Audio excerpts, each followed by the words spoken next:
All right. So we spoke about how the Holy Spirit is a he and not a it based on like his personality and how he thinks and how he feels. Now we're going to go into how he's treated. And he's treated very much like a person.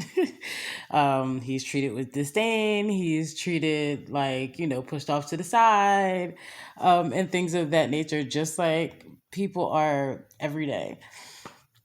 So, first, he can be grieved and rebelled against. And we see that in Isaiah 63, verse 10. But they rebelled against him and grieved his Holy Spirit. So he became their enemy and fought against them. And we also see it again in Ephesians 4:30. I'm going to use a different translation this time. And do not bring sorrow to God's Holy Spirit by the way you live. Remember, he has identified you as his own, guaranteeing that you will be saved on the day of redemption. Secondly, he can be insulted, just like any other person. And you see that in Hebrews 10:29. Just think how much worse the punishment will be for those who have trampled on the Son of God and have treated the blood of the covenant, which has made us holy, as if it were common and unholy, and have insulted and disdained the Holy Spirit who brings God's mercy to us. And finally, he can be blasphemed or spoken against.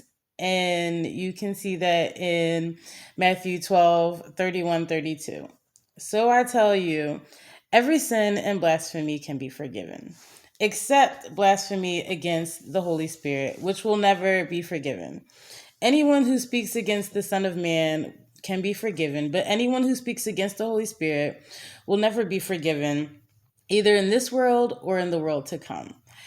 And blasphemy of the Holy Spirit is something that most people don't really think about. It's something a lot of people skip over, but it's actually very important because God forgives everything except for that. That's how important the Holy Spirit is to God. You can speak against him, you can speak against Jesus, but you cannot speak against the Holy Spirit. He's not letting it slide. It's unforgivable. So, before you go calling the work of the Holy Spirit demonic, or before you go calling the work of the Holy Spirit or speaking against it constantly, be aware that that is a choice you're making, and it's a knowledgeable choice. It's not an ignorant choice. It's a knowledgeable choice that you're making to speak against the Holy Spirit. And that's why it's unforgiven. Like speaking against Jesus, it's a lack of knowledge sometimes. Pain, hurt, this, that, and the third. Speaking against God, pain, hurt, lack of knowledge. But to speak against the Holy Spirit is very intentional.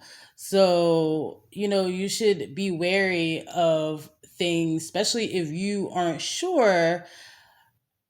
Don't speak on it. Just don't speak on it because, the Lord is very forgiving, except for in that area.